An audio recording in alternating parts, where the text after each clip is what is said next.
உங்கள் சமையல் கூடத்திற்கு தேவையான உணவுப் பொருட்கள், காய்கறிகள், கடல் உணவு வகைகள் அனைத்தும் தரமாக எப்பொழுதும் மலிவாக பெற்றுக் கொள்ளவும். சமையல் பாத்திரங்கள் அனைத்தும் தெரிவு செய்யவும். VT Cash and Carry, La Chapelle.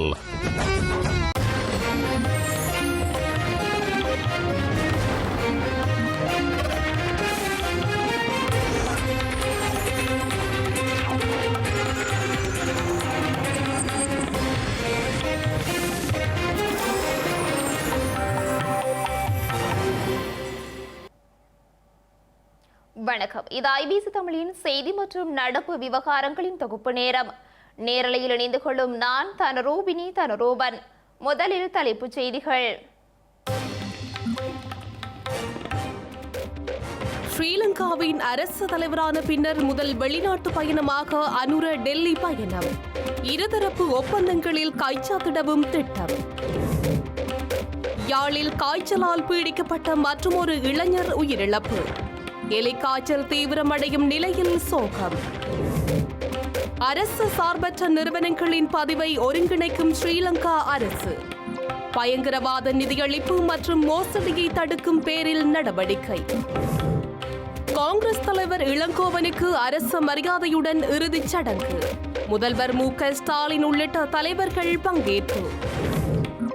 சிறிய கிளர்ச்சி குழுவை தொடர்பு கொண்டுள்ளதாக கூறும் அமெரிக்கா. அனைத்து தரப்பினரையும் கொண்ட நிர்வாகம் தேவை எனவும் வலியுறுத்தல். இனி தொடர்பான விரிவான செய்திகள். ஸ்ரீலங்கா ஜனாதிபதி அனுரகுமார திசாநாயக்க தலைமையிலான 10 பேர் கொண்ட தூதுக்குழு இன்று 3 நாள் பயணமாக இந்தியா செல்கின்றது. ஸ்ரீலங்காவின் ஜனாதிபதியாக பொறுப்பேற்ற பின்னர் முதலாவது வெளிநாட்டு பயணமாக அனுரகுமார திசாநாயக்க டெல்லி செல்கின்றமை கவனம் பெற்றுள்ளது. இந்திய குடியரசுக் கட்சித் தலைவர் திரௌபதி முர்முவின் அழைப்பின் பேரில் ஜனாதிபதி அனுரகுமார் திசாநாயக்க டெல்லிக்கான பயணத்தை மேற்கொண்டுள்ளார். ஜனாதிபதியுடன் செல்லும் தூதுக்குழுவில் வெளி விவகார அமைச்சர் விஜித ஹேரத் மற்றும் தொழில் அமைச்சரும் பொருளாதார அபிவிருத்தி பிரதி அமைச்சருமான பேராசிரியர் அனில் ஜெயந்த பெர்னாண்டோ ஆகியோரும் இடம்பெற்றுள்ளனர். வெளி விவகார அமைச்சின் அதிகாரிகளான தெற்காசியாவிற்கான பணிப்பாளர் நாயகம் நிலுக்க கதுருகமுவ மற்றும் செயல்நெறி முறை தலைவர் மதுக்க விக்மராட்சி ஆகியோரும் தூதுக்குழுவில் இடம்பெற்றுள்ளதுடன் மீதமுள்ள உள்ளவர்கள் மொழிபெயர்ப்பாளர் மற்றும் பாதுகாப்பு உத்தியோகத்தர்கள் என தெரிவிக்கப்பட்டுள்ளது. குடியரசுத் தலைவரை தவிர இந்திய பிரதமர் நரேந்திர மோடி மற்றும் ஏனைய இந்திய பிரமுகர்களுடன் பரஸ்பர நலன் சார்ந்த பல்வேறு விடயங்கள் குறித்து ஜனாதிபதி பேச்சு நடத்துவார் என ஸ்ரீலங்கா வெளி விவகார அமைச்சு கூறியுள்ளது. இதேவேளை இந்தியாவுக்கும் இலங்கைக்கும் இடையிலான முதலீடு மற்றும் வர்த்தக தொடர்புகளை மேம்படுத்துவதற்காக புதுடெல்லியில் நடைபெறும் வர்த்தக நிகழ்விலும் ஜனாதிபதி பங்கேற்பார் என இந்திய வெளி விவகார அமைச்சின் அறிக்கையில் தெரிவிக்கப்பட்டுள்ளது. இந்திய பெருங்கடல் பிராந்தியத்தில் இந்தியாவின் மிக நெருங்கிய கடல்சார் அண்டை நாடாக இலங்கை உள்ளதாக கூறியுள்ள அந்த அமைச்சு பிரதமர் நரேந்திர மோடியின் பிராந்தியத்தில் உள்ள அனைவருக்கும் பாதுகாப்பு மற்றும் வளர்ச்சி, அயல் நாட்டிற்கு முதலிடம் கொள்கை ஆகியவற்றின் முக்கிய இடத்தையும் இலங்கை பெற்றுள்ளதாக கூறியுள்ளது. மன்னார் மற்றும் பூநகரி ஆகிய இடங்களில் மேற்கொள்ள உத்தேசிக்கப்பட்டுள்ள அதானி நிறுவனத்தின் காற்றாலை மின் உற்பத்தி திட்டங்கள் தொடர்பான சர்ச்சைகள் நீடிக்கும் நிலையில் ஸ்ரீலங்கா ஜனாதிபதி இன்று டெல்லி சென்றுள்ளார். இதேவேளை இனப்பிரச்சினைக்கான தீர்வாக தமிழ் தேசம் மற்றும் அதன் இறைமை அங்கீகரிக்கப்பட்ட கூட்டாட்சி தீர்வை வலியுறுத்தும் விடயத்தில் எதிர்காலத்தில் நாடாளுமன்றத்தை பிரதிநிதித்துவப்படுத்தும் ஏனைய கட்சிகளுடன் ஒன்றிணைந்து செயற்படுவதற்கு எதிர்பார்ப்பதாக தமிழ் தேசிய மக்கள் முன்னணி கூறியுள்ளது. கூட்டாட்சி தீர்வை வலியுறுத்தி இந்திய பிரதமர் நரேந்திர மோடிக்கு முன்னணி மாத்திரம் கடிதம் ஒன்றை அனுப்பியமை குறித்து ஐபிசி எழுப்பிய கேள்விக்கு பதிலளித்த போதே தமிழ் தேசிய மக்கள் முன்னணியின் தலைவரும் நாடாளுமன்ற உறுப்பினருமான கஜேந்திரகுமார் பொன்னம்பலம் இவ்வாறு பதிலளித்துள்ளார். நாங்கள் ஏற்கனவே பேச்சுவார்த்தைகளை ஆரம்பித்து இருக்கின்ற இடத்துல அவர்கள் அந்தந்த கட்சிகள் குறிப்பாக தமிழரசு கட்சிக்கு உள்ளக ரீதியாக இந்த விடயங்கள் சம்பந்தமாக ஒரு தெளிவூட்டலை செய்து அவர்களுக்கு ஒரு தங்களுக்கு இடையிலே ஒரு இணக்கம் பெறுவதற்கு கொஞ்சம் காலாவசம் அவசியம் என்ற அடிப்படையிலேயும் அதே போன்று DTNA ஜனநாயக தமிழ் தேசிய கூட்டணி பங்காளி தரப்புகள் மட்டத்திலையும் நாங்கள் அவர்களோடு ஏற்கனவே அதாவது அந்தந்த கட்சிகளுடைய பாராளுமன்ற தலைவர்களோடு பேசின விடயங்கள் அவர்கள் தங்களுடைய சொந்த கட்சிகளோட வந்து பேசி ஒரு இணக்கப்பாடு வருவதற்கு காலவாசம் காணாமல் இருக்கிற நிலையில வந்து ஒரு இந்த விடயத்தில வந்து ஒரு புது நிலப்பாடு எடுக்கிறதுக்கான சந்தர்ப்பம் கிடைக்கவில்லை. ஆனால் காலப்போக்குல வந்து அந்த இணக்கப்பாடு வருகின்ற பட்சத்தில வந்து எதிர்காலத்துல வந்து சில சந்தர்ப்பங்கள் உருவாகலாம். தேர்தலில் பிரிந்து செயற்பட்டதால் பல பாடங்களை தாம் கற்றுக்கொண்டதாக தெரிவித்துள்ள ஜனநாயக தமிழ் தேசிய கூட்டணியின் நாடாளுமன்ற உறுப்பினர் செல்வம் அடைக்கலநாதன், தமிழர்களின் இனப்பிரச்சினை விடயத்தில் ஒற்றுமையாக விவாதித்து தீர்வை அரசாங்கத்திடம் முன்வைப்பதையே மக்கள் ஏற்றுக்கொள்வார்கள் என சுட்டிக்காட்டியுள்ளார். தமிழரசு கட்சி அதிகமான ஆசனங்களை பெற்றுவிட்டது என்பதற்காக அவர்கள் எடுக்கும் முடிவிற்கு ஏனையவர்கள் ஒத்துவர வேண்டும் என கூறுவது பொருத்தமற்றது எனவும் வவுனியாவில் இடம்பெற்ற ஊடக சந்திப்பில் அவர் வலியுறுத்தியுள்ளார். ஒன்றாக ஒரு மேசையில் இருந்து பொதுவான ஒரு தீர்வு திட்டத்தை நாங்கள் கொடுக்கின்ற போதுதான் அது வலுவான பலமாக இருக்கும். இல்லை தனித்தனியை கொடுத்தோம் என்றால் புதிய அரசாங்கம், புதிய ஜனாதிபதி அதை வைத்துக்கொண்டு அரசியல் நடத்துகின்ற வாய்ப்புகளை உருவாக்க கூடும்.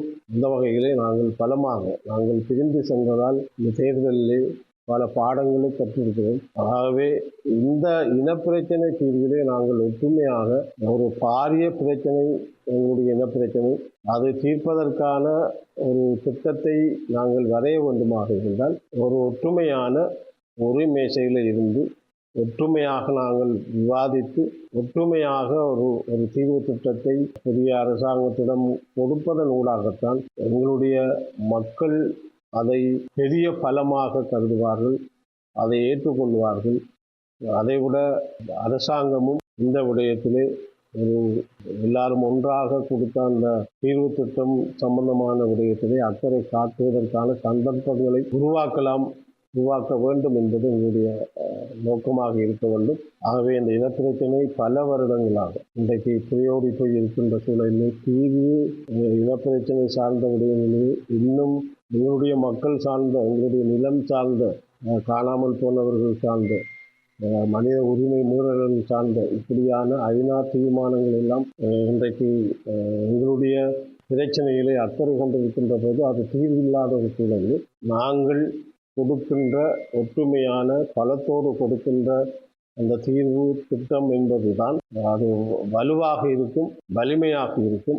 இலங்கை அரசாங்கம் அதை தட்டி கழிக்க முடியாத சூழலை நாங்கள் உருவாக்கலாம் என்று நான் சொல்கிறேன். தமிழர் தாயகமான யாழ்ப்பாணத்தை அச்சுறுத்தி வரும் எலிக்காய்ச்சலால் பீடிக்கப்பட்டு சந்தேகத்தின் பேரில் அதிதீவிர சிகிச்சை பிரிவில் சிகிச்சை பெற்று வந்த இளைஞர் ஒருவர் உயிரிழந்த துன்பியல் சம்பவம் பதிவாகியுள்ளது. வடமராட்சியைச் சேர்ந்த 23 வயதான இளைஞர் ஒருவரே இவ்வாறு உயிரிழந்துள்ளதாக தெரிவிக்கப்பட்டுள்ளது. யாழ்ப்பாணத்தில் அண்மையில் பெய்த கனமழையை அடுத்து எலிக்காய்ச்சல் தீவிரமாக பரவி வருகின்றமை கரிசனையை ஏற்படுத்தியுள்ளது. இதுவரை யாழ் போதனா வைத்தியசாலையில் 70க்கும் மேற்பட்டவர்கள் எலிக்காய்ச்சல் தொற்று சந்தேகத்தில் சிகிச்சை பெற்று வருவதாக வைத்தியசாலை வட்டாரங்கள் தெரிவிக்கின்றன. இந்த நிலையில் கரவட்டி தில்லியம்பலம் பகுதியைச் சேர்ந்த கிருபாகரன் கிருசாந்தன் என்ற இளைஞர் சுகவீனமுற்று பருத்தித்துறை ஆதார வைத்தியசாலையில் அனுமதிக்கப்பட்டார்.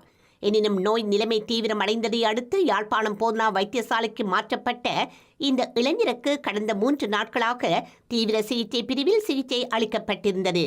எனினும் சிகிச்சை பலனின்றி நேற்றிரவு 11:30 அளவில் அவர் உயிரிழந்துள்ள நிலையில் காய்ச்சல் காரணமாக உயிரிழந்தவர்களின் எண்ணிக்கை 8ஆக உயர்வடைந்துள்ளது. இதுவரை உயிரிழந்தவர்களில் 3 எலிக்காய்ச்சல் தொற்று உறுதி செய்யப்பட்டுள்ள நிலையில் நேற்றிரவு உயிரிழந்த இளைஞரின் உடற்கூற்று மாதிரிகள் மேலதிக பரிசோதனைகளுக்காக கொழும்பிற்கு அனுப்பப்படவுள்ளன. இந்த பரிசோதனை முடிவுகளின் பின்னரே இளைஞரின் உயிரிழப்பு எலிக்காய்ச்சலால் ஏற்பட்டதா என்பதை உறுதி செய்ய முடியும் என தெரிவிக்கப்பட்டுள்ளது. தேசத்தின் குரல் அன்றன் பாலசிங்கத்தின் 18ஆம் ஆண்டு நினைவேந்தல் நிகழ்வுகள் நேற்று தமிழர் தாயகம் மற்றும் புலம்பெயர் நாடுகளில் நடத்தப்பட்டுள்ளது. தமிழ் தேசத்தின் அரசியல் ஆணி வேராக திகழ்ந்த தேசத்தின் குரல் அன்றன் பாலசிங்கத்தின் 18வது ஆண்டு நினைவு தினம் ஜனநாயக போராளிகள் கட்சியினரால் நேற்று பருத்தித்துறையில் கடைபிடிக்கப்பட்டுள்ளது.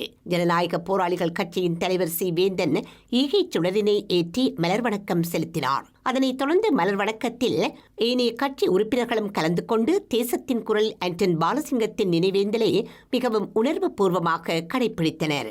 அதேபோன்று கிளிநொச்சியிலும் தேசத்தின் குரலின் 18வது ஆண்டு நினைவேந்தல் நிகழ்வு கிளிநொச்சியில் நடைபெற்றது. இலங்கை தமிழரசு கட்சியின் கிளிநொச்சி மாவட்ட பணிமனையான அறிவகத்தில் இடம்பெற்றது. மாவட்ட கிளையின் செயலாளர் வீரவாகு தலைமையில் நடைபெற்ற இந்த அஞ்சலி நிகழ்வில் கட்சியின் உறுப்பினர்கள் பலரும் கலந்து கொண்டனர். தமிழ் தேசிய மக்கள் முன்னணியின் யாழ் தலைமையகத்திலும் ஆண்டன் பாலசிங்கத்தின் நினைவேந்தல் நிகழ்வு இடம்பெற்றுள்ளது. கட்சியின் செயலாளர் செல்வராசா கஜேந்திரன் தலைமையில் இடம்பெற்ற இந்த நிகழ்வில் கட்சியின் உறுப்பினர்கள் கலந்து கொண்டனர்.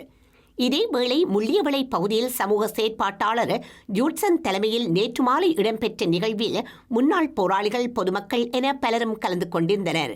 இந்த நிகழ்வில் ஆண்டன் பாலசிங்கத்தின் ஆளுமைகள் நினைவூட்டப்பட்டிருந்தன.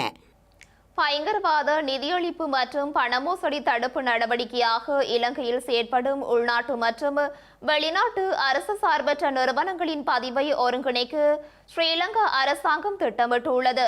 ஸ்ரீலங்காவின் கம்பெனிகள் சட்டத்தின் கீழ் பதிவு செய்தவை உட்பட நாட்டில் இயங்கும் அனைத்து உள்நாட்டு மற்றும் வெளிநாட்டு அரசு சார்பற்ற நிறுவனங்களும் அரசு சார்பற்ற நிறுவனங்களுக்கான தேசிய செயலகத்தில் பதிவு செய்வதை அரசாங்கம் கட்டாயமாக்கியுள்ளது.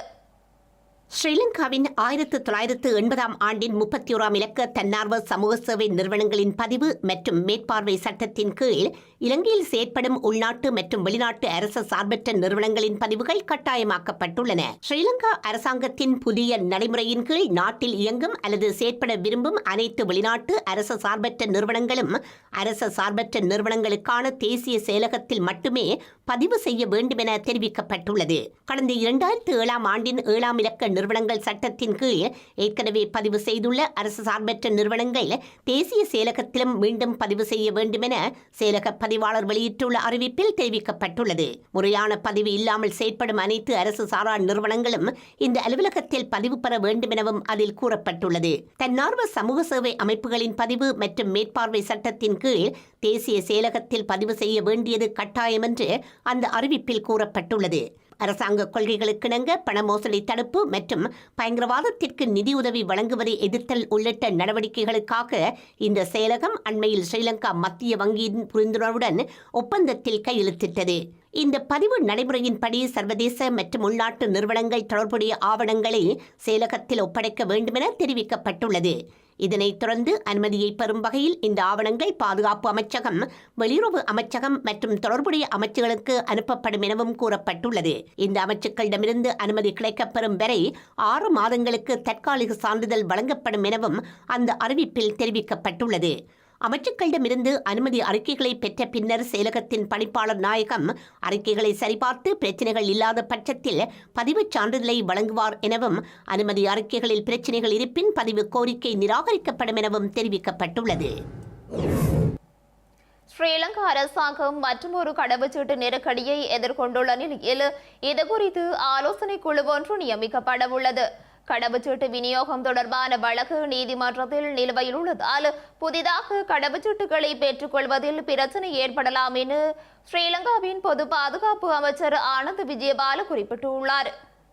இலங்கையில் தற்போதுள்ள 7,50,000 கடவுச்சீட்டுகள் நாளாந்த விநியோக வீதத்தை பொறுத்து அடுத்த ஜூலை மற்றும் செப்டம்பர் மாதங்களுக்கிடையில் முடிவடையும் என எதிர்பார்க்கப்படுவதாக தெரிவிக்கப்பட்டுள்ளது. இந்த நிலையில் கடவுச்சீட்டு கையிருப்புகளை எவ்வாறு சிறந்த முறையில் முகாமைத்துவம் செய்வது என்பது தொடர்பாக பரிந்துரைகளை செய்வதற்கான நிபுணர் குழுவை நியமிப்பதற்கு பொது பாதுகாப்பு அமைச்சரவையின் அனுமதியை பெறவுள்ளது.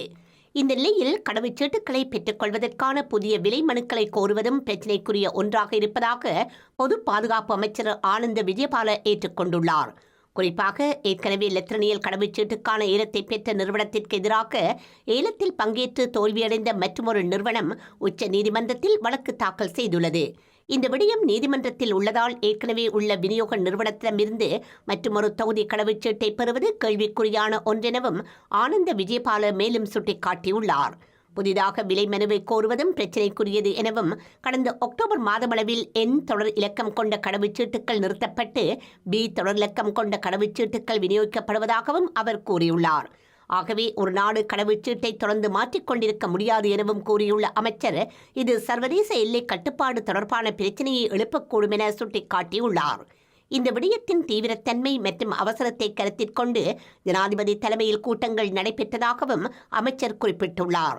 மேன்முறையீட்டு நீதிமன்ற வழக்கில் திணைக்களம் ஒரு பிரதிவாதியாக பெயரிடப்பட்டுள்ள நிலையில் குடிவரவு மற்றும் குடியகழ்வு திணைக்களம் பரிந்துரைத்த தீர்வுகளுக்கு செவிசாய்க்க முடியாத நிலைமை இருப்பதாக ஆனந்த விஜயபால மேலும் சுட்டிக்காட்டியுள்ளார். செய்திகளின் நிறைவாக இனி மீண்டும் தலைப்புச் செய்திகள்.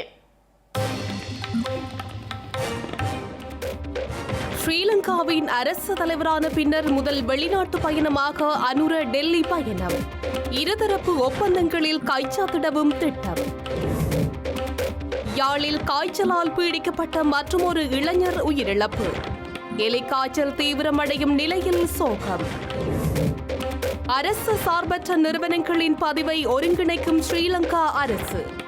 பயங்கரவாத நிதியளிப்பு மற்றும் மோசடியை தடுக்கும் பேரில் நடவடிக்கை. காங்கிரஸ் தலைவர் இளங்கோவனுக்கு அரசு மரியாதையுடன் இறுதிச் சடங்கு. முதல்வர் மு.க. ஸ்டாலின் உள்ளிட்ட தலைவர்கள் பங்கேற்பு. சிறிய கிளர்ச்சி குழுவை தொடர்பு கொண்டுள்ளதாக கூறும் அமெரிக்கா. அனைத்து தரப்பினரையும் கொண்ட நிர்வாகம் தேவை எனவும் வலியுறுத்தல். இத்துடன் இன்றைய செய்தி நேரம் நிறைவுக்கு வருகின்றது. உடனுக்குடன் செய்திகளை அறிந்து கொள்ள IBCTamil.com என்ற நமது இணையதளத்தினை பார்வையிடுங்கள். வணக்கம்.